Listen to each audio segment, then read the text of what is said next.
Hey everybody, today we're going to be making a whack-a-mole game in Visual Basic. The first thing we want to do is add a picture box onto our form for our mole picture. Set the name to something appropriate and easy to remember that follows our naming conventions. Next we want to load our image. If you do not have an image, go find one, then place it into the picture box.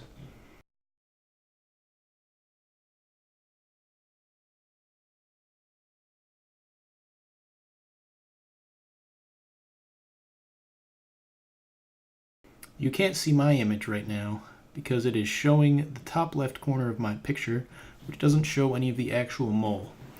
To set the picture to be the size of the box, change the size mode to stretch image.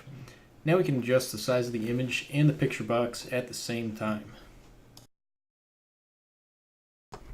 Next we want to add a few labels to display the score. One will simply indicate where the score is and the other will display the actual score.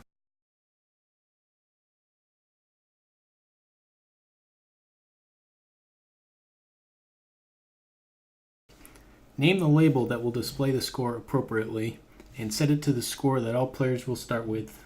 In our case, this is 0.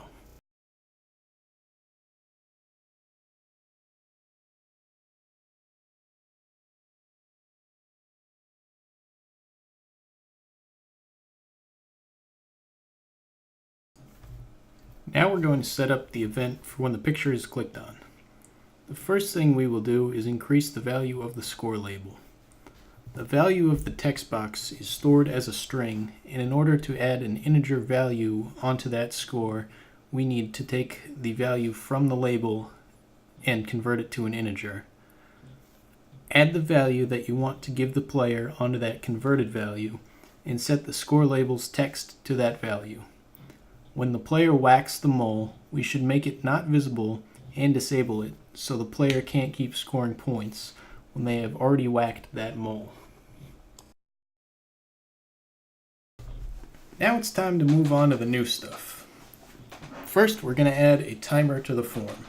You can find it under the Components tab all the way at the bottom. Just drag it anywhere onto the background of the form to attach it, and now we can name it. The naming convention for a timer is TMR.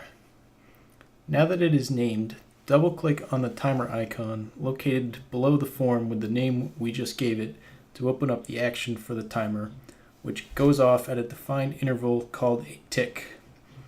Let's start off by doing the opposite of what happens when we click the picture box.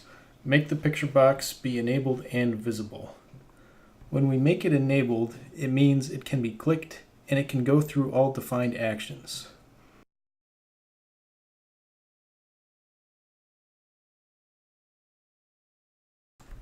Before the timer can work, we have to enable it and change the interval.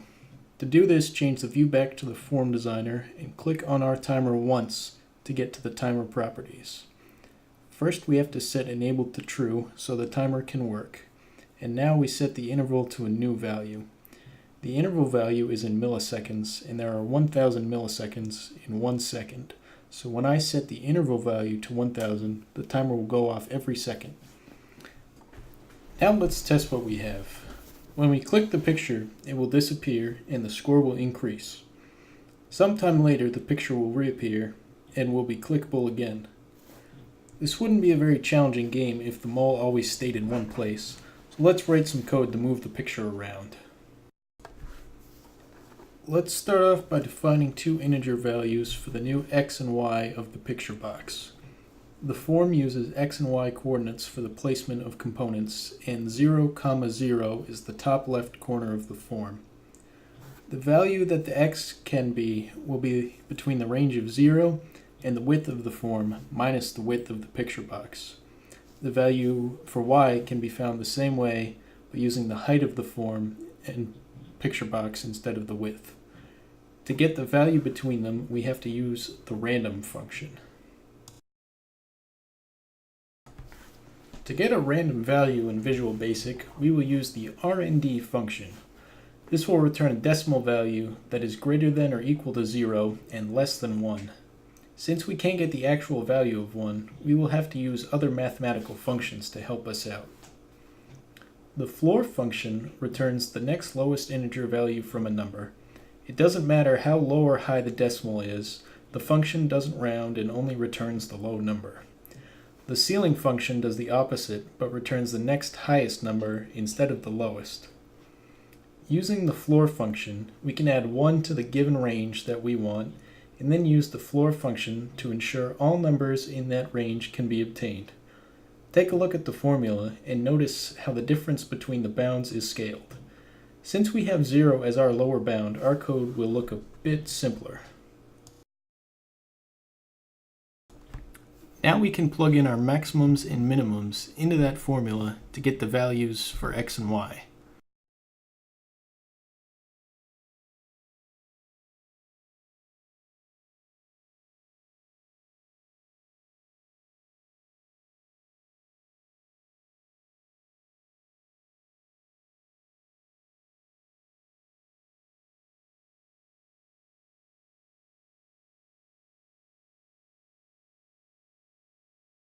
Finally, we will set the bounds of the picture box with our x and y variables for the input x and y values, and the picture box width and height for the input width and height values in order to keep the size of the picture the same.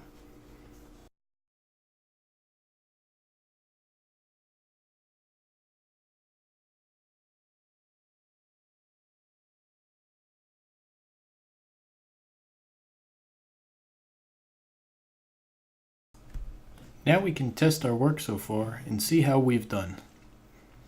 Looks pretty good. We've just scratched the surface of possibilities for this game, and we can add other settings to make it more fun and challenging. Why don't you add a picture of a rabbit that takes away points when you click it? Make more than one mole to whack, or add a timer that stops the game and saves the high score. Remember to follow your steps to getting an A on a Visual Basic Program guide. Thanks for watching and happy coding.